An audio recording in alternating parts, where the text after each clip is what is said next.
तपाईहरु सबैलाई प्रभु येशू ख्रीष्टको नाममा जय मसी। म जनक बिसी, म सुर्खेतबाट हुँ अनि मेरो सेवा गर्ने क्षेत्र पनि यही हो र आजको वचन तपाईहरुको बीचमा लिएर आउने मौका पाएकोमा म परमेश्वरलाई धन्यवाद दिन चाहन्छु। आउनुहोस् हामी आजको वचन भजन संग्रह 84 लाई हेर्नेछौँ। कोरह वंशीको यो भजन। तपाईहरुसँग बाइबल छ भने आफ्नो स्थानमा तपाईले आफ्नो बाइबल खोल्न सक्नुहुन्छ। भजन संग्रह 84 साम 84। हे सर्वशक्तिमान परमप्रभु, तपाईको वासस्थान कति मनोहर छ। परमप्रभुका मन्दिरको निम्ति मेरो प्राण इच्छुक छ र मूर्छै पनि पर्छ। मेरो हृदय र मेरो शरीर दुवैले जीवित परमेश्वरको पुकार गर्दछ। हे सर्वशक्तिमान परमप्रभु, मेरो राजा अनि मेरो परमेश्वर, तपाईका वेदीको नजिक भँगेराले पनि बसेर पाउँछे अनि गौँथलीले गुण बनाउँछे, जहाँ आफ्ना बचेराहरूलाई राख्छे। तपाईको वासस्थानमा बस्ने धन्यका हुन् तिनीहरू, सदैव तपाईको प्रशंसा गर्छन्। तिनीहरू धन्यका हुन् जसको बल तपाईमा छ, जसले आफ्ना हृदयमा तीर्थ जाने निधो गरेका छन्। तिनीहरू बाकाको बेसी भएर जाँदा तिनीहरूले त्यसलाई जल स्रोत बनाउँछन्। शरद ऋतुको वर्षाले त्यहाँ तलाउहरू बन्दछन्। तिनीहरूले बलमाथि बल प्राप्त गर्छन्, जबसम्म प्रत्येक सियोनमा परमेश्वरको सामुन्ने उपस्थित हुने छैन। हे परम प्रभु सर्वशक्तिमान परमेश्वर, मेरो प्रार्थना सुन्नुहोस्। हे याकूबका परमेश्वर, मेरो कुरा सुन्नुहोस्। हे परमेश्वर, हाम्रो ढाल हुनुहोस् र आफ्ना अभिषिक्तमाथि निगाह राख्नुहोस्। तपाईको मन्दिरको एक दिन अरू ठाउँका 1000 दिन भन्दा उत्तम छ। दुष्टहरूका पालमा बस्नु भन्दा बरु मेरा परमेश्वरका भवनको ढोके हुनलाई मलाई मन पर्छ, किनकि परम प्रभु परमेश्वर सूर्य र ढाल हुनुहुन्छ। परम प्रभुले निगाह र इज्जत प्रदान गर्नुहुन्छ। सत्य मार्गमा हिँड्नेहरूलाई परम प्रभुले कुनै भलो थोकबाट वञ्चित राख्नुहुन्न। हे सर्वशक्तिमान परम प्रभु, तपाईमा भरोसा राख्ने मानिस धन्यको। आउनुहोस् हामी प्रार्थना गरौँ। हाम्रा परमेश्वर, हामी यही प्रार्थना गर्छौँ, भजन संग्रह 84 आज हाम्रो हृदयमा बातचित गर्नुहोस् प्रभुजी। तपाईको वचनबाट हामी हरेकसँग तपाईले व्यक्तिगत रूपमा बात गर्नुहोस् प्रभुजी, ताकि यसले मेरो व्यक्तिगत जीवनमा, मेरो मण्डलीको जीवनमा, मेरो पारिवारिक जीवनमा, मेरो समुदायको जीवनमा, मेरो राष्ट्रमा एउटा रूपान्तरण ल्याएको होस् भनी प्रार्थना गर्छौँ र हामी धन्यको भन्छौँ प्रभुजी। धन्यवाद दिन्छौँ यो प्रार्थना सुन्नु भएको लागि। प्रभु येशूको नाममा यो प्रार्थना अनि बिन्ती माग्दछौँ, आमेन।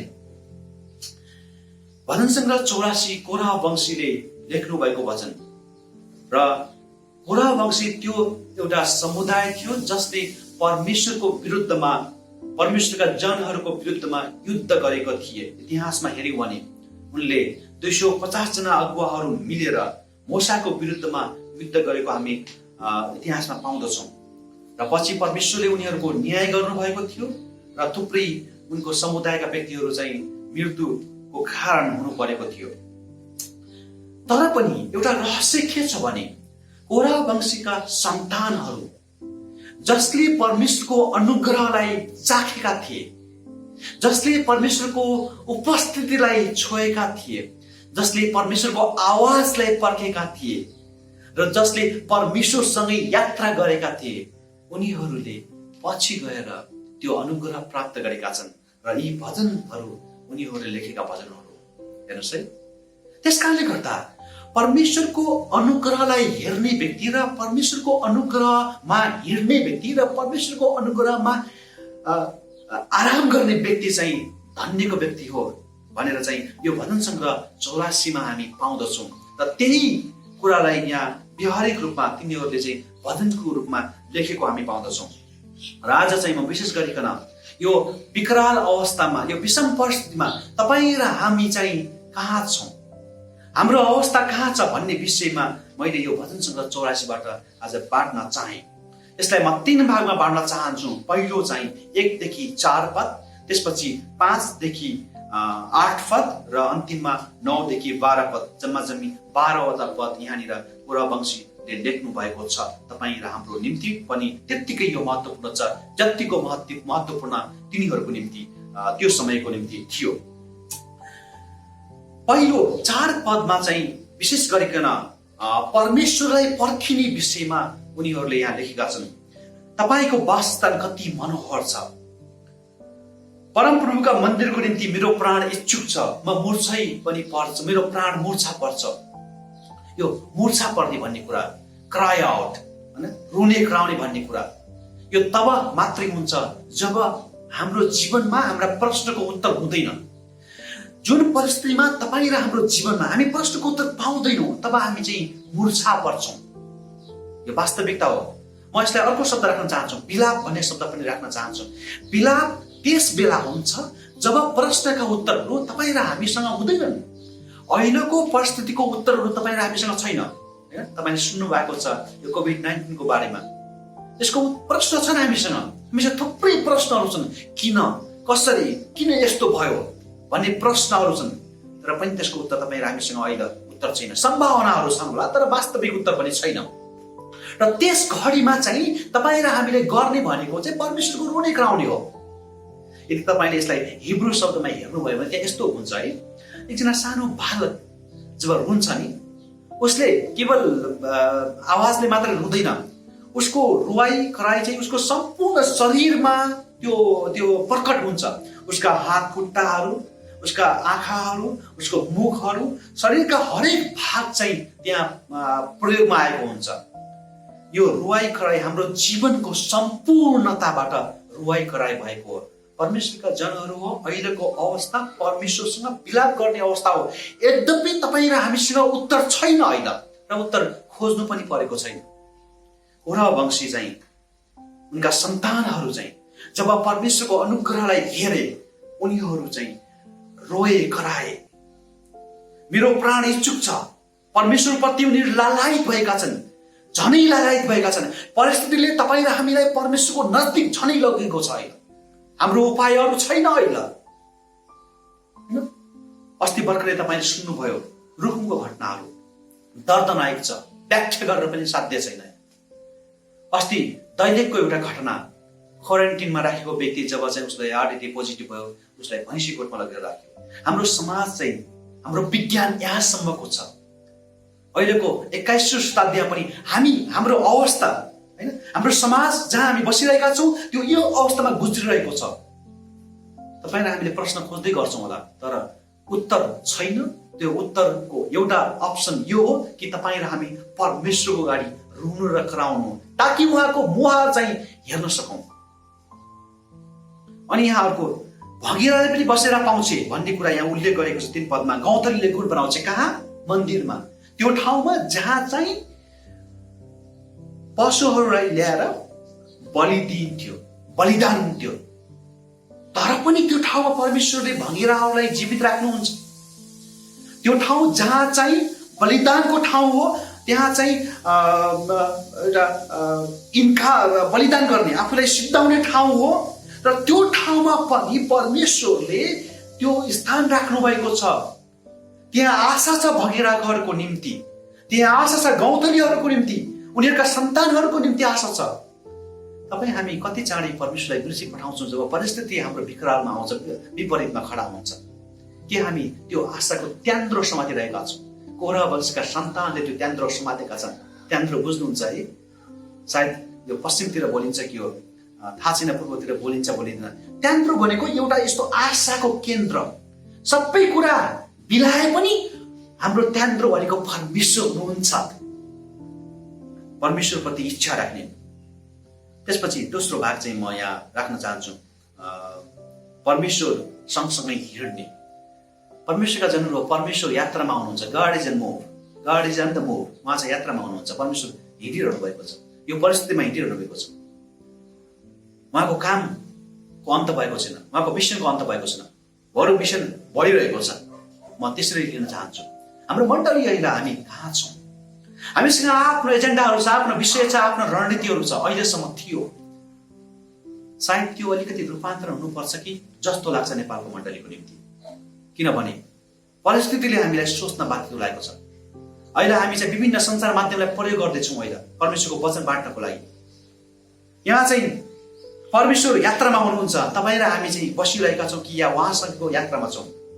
हेर्नुहोस् है 5 पदमा, धन्यका हुन् जसको बल तपाईँमा छ, तिनीहरू बाघाको बेसी भएर जाँदा तिनीहरूले त्यसलाई जलस्रोत बनाउँछन्। बाघको बेसी, यसको वास्तवमा बाघाको बेसी कहाँ छ त्यो कसैलाई पनि थाहा छैन, फरक फरक व्याख्याहरू छन्। तर त्यो यस्तो ठाउँ हो जहाँ चाहिँ मरुभूमिको ठाउँ, जहाँ चाहिँ आशा हुँदैन, जहाँ चाहिँ निराशाको केन्द्रबिन्दु हुन्छ, तर पनि त्यो ठाउँमा परमेश्वरसँग यात्रा गर्ने व्यक्ति चाहिँ, परमेश्वरसँग हिँड्ने व्यक्ति, तीर्थ जाने व्यक्ति चाहिँ एउटा हृदयमा एउटा विचार हुन्छ उनीहरूको कि त्यो ठाउँमा पनि परमेश्वरले काम गर्नुहुन्छ। हाम्रा परिस्थितिले हामी काम गर्ने ठाउँमा, हाम्रो क्षेत्रहरूमा यद्यपि नकारात्मकताले भरिएको किन होस्, त्यो बीचमा परमेश्वरले नियन्त्रण अवश्य गर्नुहुन्छ। यद्यपि हाम्रो आँखाले त्यो देख्न नसकेको होला सायद। बाघाको बेसीमा पनि उहाँले जलस्रोत बनाउनुहुन्छ। शरद ऋतुमा पनि उहाँले तलाउ सिर्जना गर्नुहुन्छ। त्यसकारण उहाँमाथि बल प्राप्त गर्दै जान्छन् ती व्यक्तिहरू जो चाहिँ उहाँसँग तीर्थयात्रामा छन्।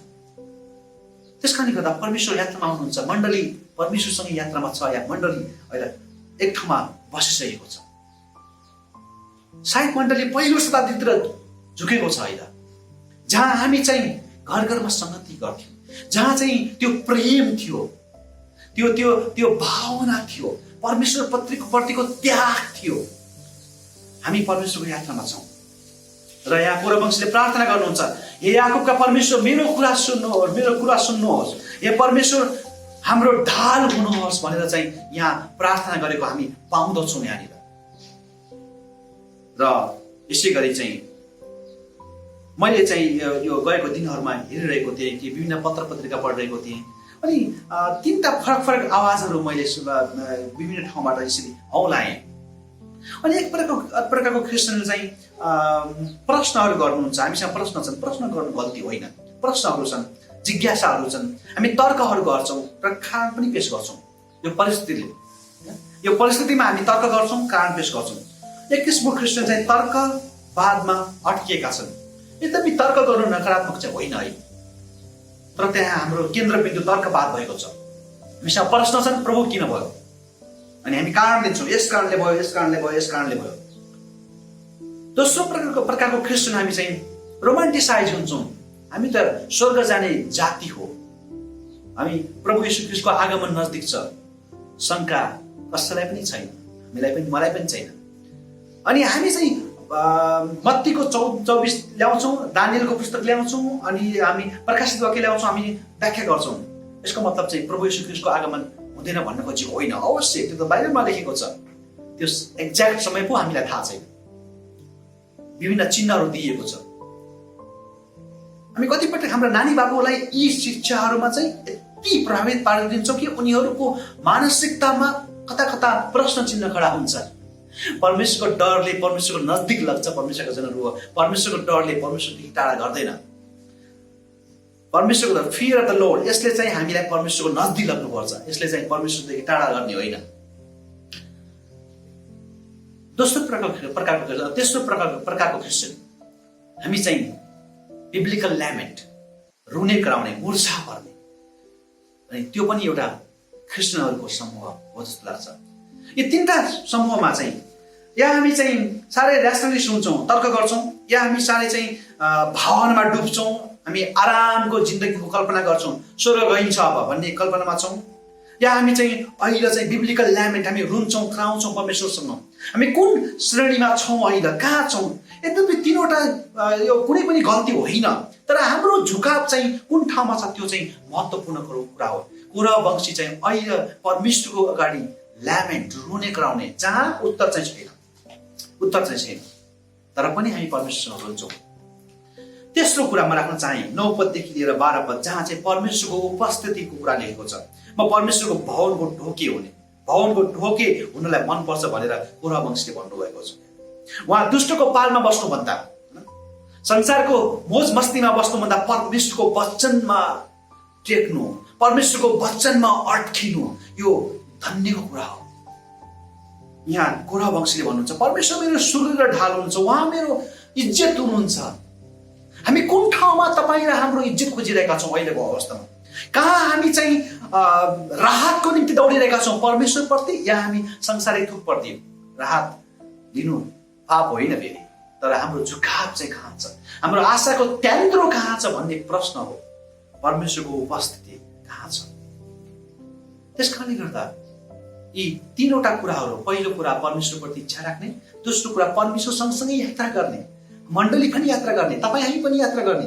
अहिलेको परिस्थितिमा हामीलाई छैन त्यो ठुल्ठुलो भवनमा सङ्गति गर्नको लागि, तर पनि हामी परमेश्वरको राज्यको कमी यो कम भएको होइन, उहाँको मिसनमा कुनै कमी आएको छैन, झन् बढावा आएको छ।